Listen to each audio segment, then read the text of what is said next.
Guilain Tempo, il est juriste. Avec lui, on va parler de l'exécution forcée, état de droit. Monsieur Guilain, bienvenue.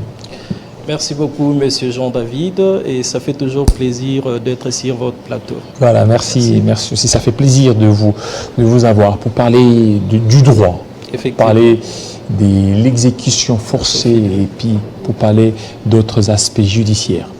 Alors, on a suivi la fois dernière, on a mis dehors le bien de certains Congolais ou de certains compatriotes. Il y a un conflit entre Sofidé et Papa Sola. Voilà, merci beaucoup, Monsieur Jean-David, puisque vous venez de relever la situation. C'est vrai, c'est une situation qui fait toller dans le média. Ça valait la peine que je sois aujourd'hui sur votre plateau, justement pour préciser. Mais avant toute chose, permettez-moi de faire un aperçu panoramique de la Sofidé. La Sofidé est une société financière de développement qui est au service de l'économie nationale dans tous les secteurs productifs de la République démocratique du Congo. Vous allez voir la Sofidé dans les secteurs agricoles, vous allez voir la Sofidé dans les secteurs hôtellerie, artisanale, etc. Et elle a toujours apporté un appui financier aux opérateurs économiques qui sont initiateurs de projets d'investissement à impact visible au niveau de la collectivité. Alors, si vous avez vu les différentes images d'expulsion, il faudrait peut-être dire qu'il s'agit là d'une véritable expression effective de l'état de droit. Parce que dans un état de droit... Oui, mais ça c'est une humiliation. Comment vous pouvez humilier un lambda? On connaît qu'il a ses affaires ici en République démocratique du Congo, qu'il mène ses affaires en toute franchise et que le lendemain on parvenait à les déguerpir et toutes ces histoires. Imaginez si c'était pendant la période pluvieuse, tout ça allait être totalement trempé.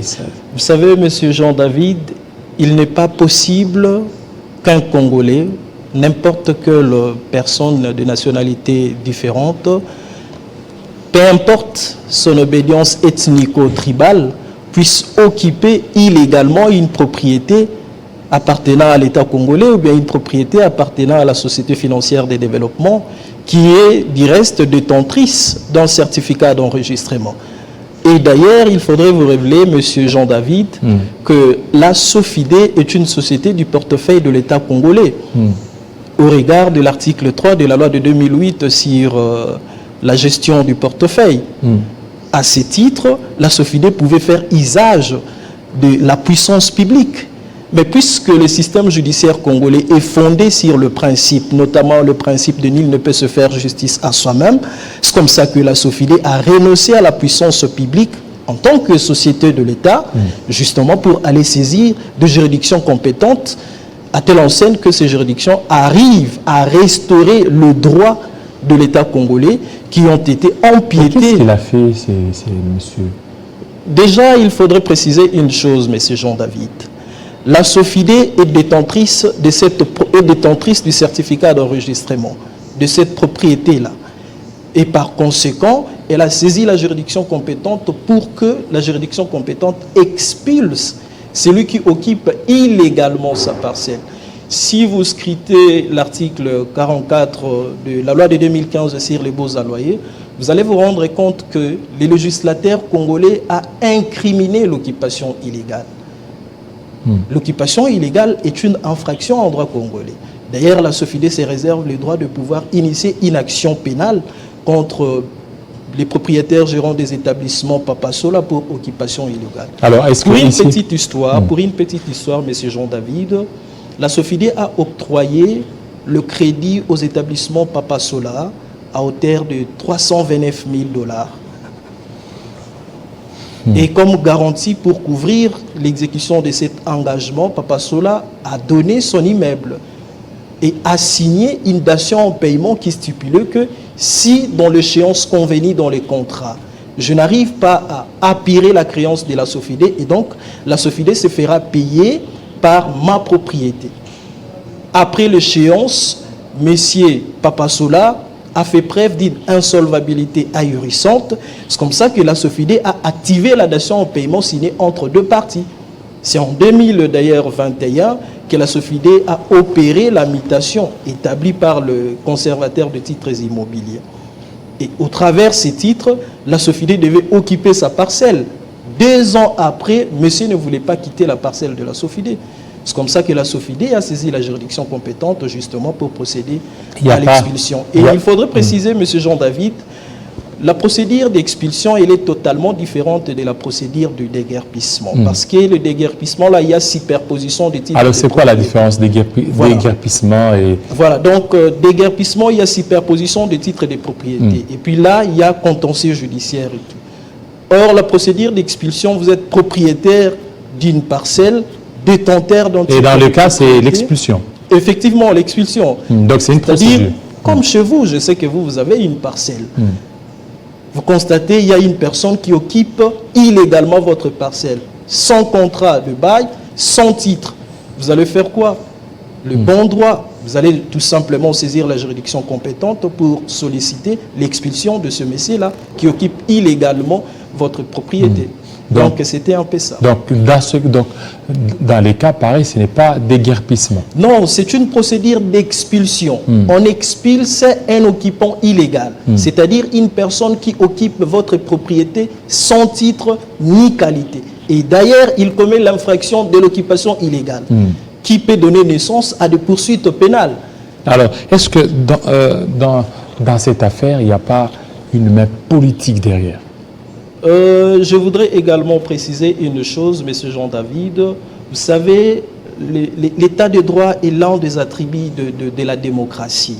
Si nous voulons véritablement asseoir de manière effective l'état de droit, nous allons cesser avec des interférences. Nous allons cesser à éviter, à instruire le juge à pouvoir prendre une position quelconque.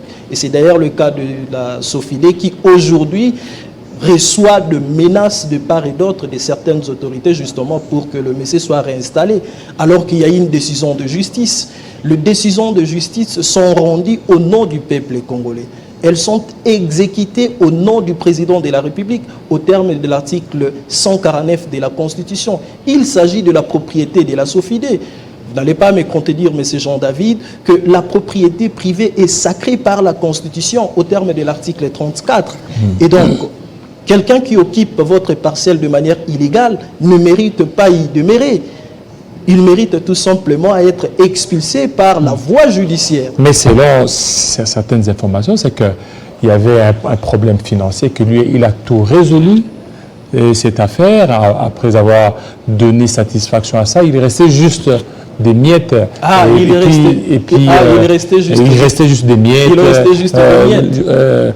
Des intérêts, voilà, il restait juste des intérêts. Alors c'est sur base de ça qu'il y a eu cette procédure que vous qualifiez d'expulsion. Vous savez, monsieur Jean-David, en droit, lorsqu'il y a exécution partielle, lorsqu'il y a exécution défectueuse, les deux valent inexécution de l'engagement. Les deux valent inexécution de l'engagement. Lorsque vous avez décidé de prendre un engagement avec une société, vous avez décidé, pas seulement une société, même une personne particulière. Lorsque vous avez décidé de prendre un engagement avec cette personne particulière, vous êtes tenu à pouvoir respecter le terme de ces engagements-là. Parce que la société doit fonctionner de manière optimale. La société doit payer son personnel. La société là qui représente l'État, qui est d'ailleurs le symbole de la souveraineté économique de l'État congolais, doit vivre. Mais vous privez l'État congolais à pouvoir, n'est-ce pas, récupérer son argent déboursé. Vous attendrez à quoi? Au regard d'ailleurs des engagements signés entre vous, la société, et également monsieur Papa Sola. Donc le non-respect des engagements a donné naissance, n'est-ce pas, à cette procédure-là d'expulsion, qui est d'ailleurs une procédure légale prévue par les lois de la République. Est-ce que toutes les voies d'entente ont été épuisées pour arriver jusqu'à ce point-là? Oui, mais imaginez, M. Jean-David, on vous accorde la créance de la SOFIDE. On vous accorde 3 ans pour apérer. Non seulement 3 ans, on dit vous avez encore 9 mois. Dans les 9 mois-là, vous avez 6 mois de délai de grâce pour apérer. Donc, de 2015, c'est-à-dire l'année à laquelle il avait bénéficié du crédit SOFIDE, l'échéance devait arriver vers 2018 ou bien 2019 maximum. L'échéance arrivée en 2019, malheureusement, monsieur n'a pas appuré sa créance. La SOFIDA a attendu pendant plus d'un an. Pendant plus d'un an. Et aujourd'hui, nous sommes en 2023. C'est aujourd'hui que la SOFIDA a finalement décidé de faire usage de l'état de droit, saisir la juridiction compétente. Est-ce qu'il n'y a pas d'acharnement peut-être sur M. Sola? Non, pas du tout. Pas du tout. Il s'agit d'une décision de justice. Si vous n'êtes pas... Mais dès lors que vous recevez des pressions de par-ci par-là, c'est que ces gens-là ont trouvé qu'il a été illégalement mis... C'est d'ailleurs l'occasion de dire à l'opinion publique, ça ne sert à rien de pouvoir empêcher l'État à recouvrer ses créances. Et surtout lorsqu'il s'agit de la SOFIDE. Parce que la SOFIDE, c'est une institution financière. La seule banque de développement qu'a la République démocratique du Congo, qui est capable à pouvoir d'ailleurs faire de millionnaires congolais. Lorsque cette banque débourse une somme à hauteur de 329 000 $ et que vous ne voulez pas rembourser, c'est-à-dire vous empêchez l'État congolais à aller de l'avant. Vous empêchez l'État congolais à aller de l'avant. Une occasion d'ailleurs de dire que certaines autorités qui veulent bien donner des injonctions aux juridictions compétentes par rapport à ces dossiers. Il y a des pressions. Effectivement, il y a des pressions. Parce que aujourd'hui, si... Il y a des pressions des politiques. La décision judiciaire, elle est là. Si vous voulez faire obstruction à la décision judiciaire, c'est-à-dire, en d'autres termes, vous contrecarrez même l'autorité du président de la République. Vous remettez l'autorité du président de la République en cause. Pourquoi? Parce que les décisions de la justice sont exécutées au nom du président de la République. Et lorsque vous décidez en tant que particulier, peu importe votre qualité, vous décidez de faire obstruction à la décision de la justice. Soyez-en sûrs qu'il s'agit bien évidemment de la rébellion que vous êtes en train de commettre, qui est d'ailleurs poursuivable.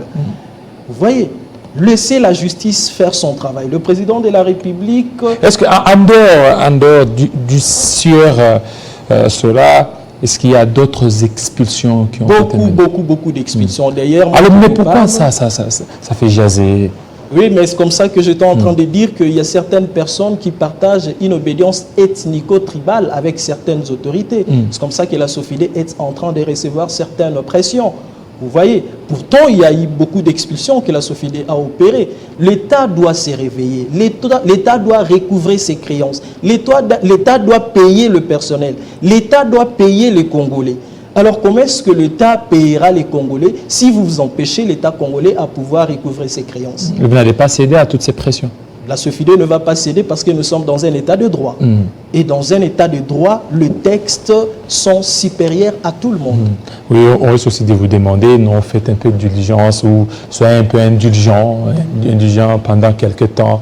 Entendez-vous 1 ou 2, peut-être 2 mois, 6 mois, 1 année, 2 ans. Et les temps qu'il puisse régler sa créance pour qu'il soit retourné. Non, ici déjà à ce stade, il faut dire que la phase de la créance est échue. Parce que c'est en 2021 que la SOFIDE est devenue propriétaire de la parcelle. En 2021. Déjà à partir de 2021. C'est comme ça que j'étais en train de parler d'une procédure d'expulsion. Propriétaire de la parcelle constate qu'il y a une personne qui occupe illégalement. Il était là, il louait la maison, il faisait louer la maison. Il faisait louer. Il y avait de chambres d'hôtel, de salles de fête, etc. Vous voyez? Et d'ailleurs, comme je parlais tantôt de l'occupation illégale, non seulement il y a une occupation illégale, mais également la SOFIDE va tout simplement réclamer le dommage à intérêt. Et le monsieur, comment il s'est retrouvé là-bas? Il voulait aussi acheter cet espace? Non, l'espace a été donné comme garantie de l'obligation. C'est-à-dire, pour ceux qui nous suivent? Pour couvrir l'engagement, il dit, si je n'arrive pas à payer ma créance de la SOFIDE dans les délais impartis... Lui, il a pris quoi au niveau de la SOFIDE? La somme d'argent que je parlais tout à l'heure, 329 000 $. 329 000 $. 329 000 $. Et lui, il n'a pas payé? Non, il n'a pas payé. Je parlais d'une exécution partielle qui vaut une exécution de l'obligation. Mais quand même, au regard de la dation au paiement qu'il avait signée avec la SOFIDE, il a dit librement, si je n'arrive pas à payer la créance dans les délais impartis, et donc la SOFIDE va se faire payer par ma propriété. En 2021, la SOFIDE active la dation en paiement opèrent l'imitation des certificats d'enregistrement. Les conservateurs de titres immobiliers établis en faveur de la SOFIDE les certificats d'enregistrement. Et au travers de ces certificats d'enregistrement-là, la SOFIDE a fait de démarches judiciaires justement pour obtenir l'expulsion. Alors, le dossier est à quelle juridiction? Cour d'appel? Les tribunaux de commerce. Il peut aussi interjeter appel? Effectivement, c'est la voie de recours. Nous sommes dans un état de droit. Et lorsqu'il interjette appel et qu'il parvient à gagner un appel, ce qui est pratiquement impossible parce qu'en droit, vous savez, vous allez comprendre une chose, M. Jean-David, ce qui n'est pas prouvé n'est pas en droit. La preuve est ce qui persuade l'esprit d'une vérité. Et on ne peut que matérialiser la preuve par deux pièces. Par deux pièces. La SOFIDE est détentrice d'un certificat d'enregistrement qui atteste qu'elle est propriétaire de cet immeuble-là. Et par conséquent, elle a sollicité tout simplement l'expulsion. C'est aussi simple que ça. Voilà, c'est aussi simple que ça. Merci beaucoup, M. Guila Tampo. Oui. Voilà, M. Guila Tampo, vous êtes juriste. Merci à vous, fidèles téléspectateurs. Vous nous aviez suivis. Restez branchés sur Télé 50. Tout à l'heure, la grande édition d'Arlette Boutella. Il sera 20h à Colosie, 19h à Kinshasa dans quelques minutes. Restez branchés sur Télé 50 en même temps. Suivez-nous sur www.tele50.cd et aussi sur 96.2 MHz à la radio. Restez branchés sur Télé 50. À très bientôt.